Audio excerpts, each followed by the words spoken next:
జంబు వల్ల ఉన్న అంజీ బ్లాక్ ಮಾಡ್ದೆ ಅಂಜಿ ಬ್ಲಾಕ್ ಮಾಡ್ದೆ ಹೌದು ಅಷ್ಟೇ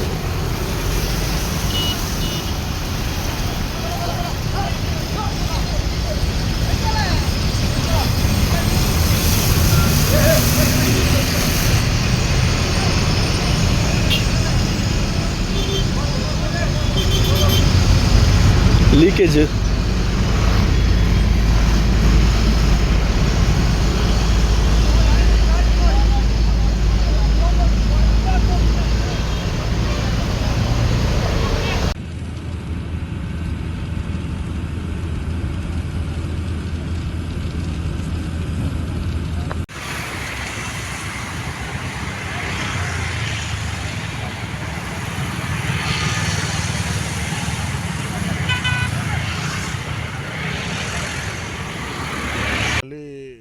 ಒಂದು ಗ್ಯಾಸ್ ಟ್ಯಾಂಕರ್ ಅದು ಪಲ್ಟಿಯಾಗಿ ಭಾಳ ಗಂಭೀರ ವಾತಾವರಣದಲ್ಲಿ ನಾವೆಲ್ಲ ಇದ್ದೀವಿ.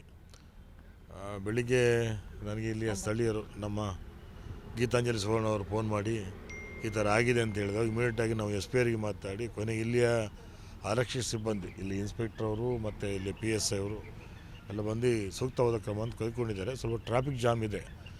MRPLಂದ ಅದಕ್ಕೆ ತಕ್ಕಂಥ ವಾಹನ ವ್ಯವಸ್ಥೆ ಮತ್ತು ಆ ಸಿಬ್ಬಂದಿ ಎಲ್ಲ ಬರ್ತಾಯಿದ್ದಾರೆ.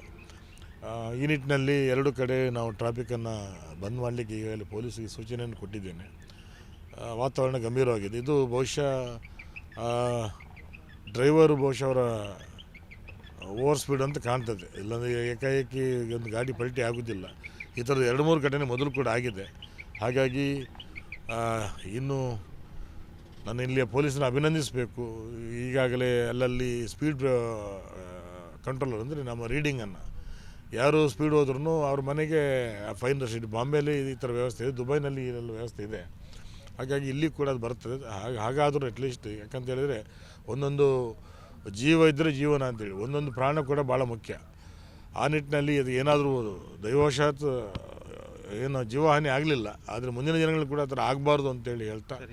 ಲೀಕೇಜ್ ಇದೆ, ಸ್ಮೆಲ್ ಬರ್ತಾ ಇದೆ, ತುರ್ತಾಗಿ ಕ್ರಮ ಕೈಗೊಳ್ಳುತ್ತಾರೆ. ಇಲ್ಲ, ಈಗಾಗಲೇ ಫೈರ್ ಬ್ರಿಗೇಡ್ ಅವರು ಬಂದಿದ್ದಾರೆ. ನಮ್ಮ ಅದಾನಿಯಿಂದ ಬಂದಿದ್ದಾರೆ. ISP ಅವರಲ್ಲಿ ಬಂದಿದೆ. NH ಅವರು ಅಲ್ಲಿಯ ಕಾಂಟ್ರಾಕ್ಟರು ಇಂಜಿನಿಯರ್ಸ್ ಎಲ್ಲ ಇಲ್ಲೇ ಇದ್ದಾರೆ. ಎಲ್ಲರೂ ಸೇರಿ ಅದನ್ನು ಕಂಟ್ರೋಲಿಗೆ ತರುವಂಥ ಪ್ರಯತ್ನವನ್ನು ಮಾಡ್ತಾರೆ. ಮನೆಯವರನ್ನು ಶಿಫ್ಟ್ ಮಾಡುವಂಥದ್ದು ಏನಾದರೂ MRPLಂದ ಇದು ಬರ್ತಾಯಿದೆ. ಮತ್ತು ಈಗಲೇ ಒಂದು 2-3 ಫೈರ್ ಬ್ರಿಗೇಡ್ ಅವರು ಬಂದು ಅದನ್ನು ಉಪಶಮನ ಮಾಡುವಂಥ ಕೆಲಸವನ್ನು ಮಾಡಿದ್ದಾರೆ. ಸೀರಿಯಸ್ನೆಸ್ ಕಮ್ಮಿ ಮಾಡ್ತಕ್ಕಂಥ ಕೆಲಸವನ್ನು ಮಾಡ್ತಿದ್ದಾರೆ. ಒಂದು ವೇಳೆ ಫೈರ್ ಬ್ರಿಗೇಡ್ ಇಲ್ಲ ಅಂತ ಹೇಳಿದರೆ ತುಂಬ ಹೆದರಿಕೆ ಇರ್ತದೆ. ಆದರೆ ಇಲ್ಲಿ ಅದರ ಅಗ್ನಿ ಅದು ಬೆಂಕಿ ಅದನ್ನು ಬೇರೆ ಕಡೆ ಪಸರಿಸಲಾರದಂಗೆ ಇಲ್ಲಿ ವ್ಯವಸ್ಥೆಯನ್ನು ಮಾಡ್ತಿದ್ದಾರೆ. ಇವತ್ತು ಬೆಳಿಗ್ಗೆ 9 ಗಂಟೆಯ ಸುಮಾರಿಗೆ ಕಟ್ಪಾಡಿಯಿಂದ ಕೆಳಗೆ ಹಾದು ಹೋಗುವಂತಹ ಒಂದು ಇಲ್ಲಿ ಕೆಲಸ ಆಗ್ತಾ ಉಂಟು, ಕಾಮಗಾರಿ. ಆ ಪರಿಸರದಲ್ಲಿ ಗಾಡಿ ಒಂದು LPG ಗ್ಯಾಸ್ ದೊಡ್ಡ ಟ್ಯಾಂಕರ್ ಒಂದು ಅಡ್ಡ ಬಿದ್ದಿದೆ. ಅವರು ಯಾವುದೋ ಒಂದು ಗಾಡಿಯನ್ನು ತಪ್ಪಿಸ್ಲಿಕ್ಕಾಗಿ ಹೋದ್ರು ಅಂತ ಹೇಳ್ತಾರೆ ನೋಡಿದವರು. ಆದ್ರೆ ಪರಿಸ್ಥಿತಿ ಬಹಳ ಒಂದು ಚಿಂತಾಜನಕ. ಯಾಕಂದ್ರೆ ದೊಡ್ಡ ಯಾವುದೋ ಒಂದು ಅವಘಡ ಆಗುವುದನ್ನು ದೇವರೇ ಕಾಪಾಡಿ ನಿಲ್ಸಿದ್ದಾರೆ ಅಂತ ಹೇಳ್ಬೋದು. ಗ್ಯಾಸ್ ಲೀಕ್ ಆಗ್ತಾ ಉಂಟು.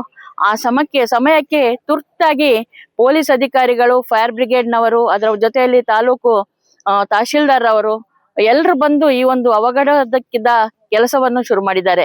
ಫೈರ್ ಬ್ರಿಗೇಡ್ನವರು ಬೆಳಗಿನಿಂದಲೇ ನೀರನ್ನು ಚೆಲ್ತಾ ಇದ್ದಾರೆ. ಜೊತೆಯಲ್ಲಿ ಈ ಕೆಲಸ ಮಾಡುವ ಕಾಮಗಾರಿಯ ಕಾಂಟ್ರಾಕ್ಟರ್ನವರು, NHನ ಅಧಿಕಾರಿಗಳು ಎಲ್ಲರೂ ಬಂದು ಈ ಕೆಲಸವನ್ನು ಈಗ ಬಹಳ ಅಂದ್ರೆ ಬಹಳ ಮುತುವರ್ಜಿಯಿಂದ ಮಾಡ್ತಾ ಇದ್ದಾರೆ. ಇದೇ ನಮ್ಗೆ ದೊಡ್ಡ ವಿಷಯ ಅಂತ ಹೇಳ್ಬೋದು. ಈಗ ಶಾಸಕರು ಬರ್ತಾ ಇದ್ದಾರೆ, ಅವರಿಗೂ ವಿಷಯ ತಿಳಿದಿದೆ. ಇನ್ನೊಂದು ಸ್ವಲ್ಪ ಹೊತ್ತಲ್ಲಿ LPG ಇನ್ನೊಂದು ಖಾಲಿಗೆ ಟ್ಯಾಂಕರ್ ಬಂದು ಈ ಟ್ಯಾಂಕರ್ ಅನ್ನು ತುಂಬಿಸಿ ನಂತರ ಈ ಒಂದು ಟ್ಯಾಂಕರ್ ಅನ್ನು ಎತ್ತುವಂತಹ ಕಾರ್ಯವನ್ನು ಮಾಡ್ಲಿಕ್ಕೆ ಹೊರಟಿದ್ದಾರೆ. ನಾನು ಮೊದಲಿಗೆ ಎಲ್ಲ ಒಂದು ಅಧಿಕಾರಿಗಳಿಗೆ ಧನ್ಯವಾದ ಹೇಳ್ತೇನೆ. ಪೊಲೀಸ್ ವರಿಷ್ಠಾಧಿಕಾರಿ ಅವರ ಹತ್ರ ನಮ್ಮ ಶಾಸಕರು ಮಾತಾಡಿದ್ದಾರೆ, ನಾನು ಮಾತಾಡಿದೆ. ರಸ್ತೆಯನ್ನು ಡೈವರ್ಷನ್ ಮಾಡಿ ಪಡುಬಿದ್ರಿಯ ಆಚೆಯಿಂದ ಕೊಡುವುದಂತ ಅವರು ಒಪ್ಕೊಂಡಿದ್ದಾರೆ. ಎಲ್ಲ ಕಾರ್ಯವನ್ನು ಮಾಡಿದ್ದಾರೆ. ಅಧಿಕಾರಿಗಳಿಗೆ ಧನ್ಯವಾದಗಳು.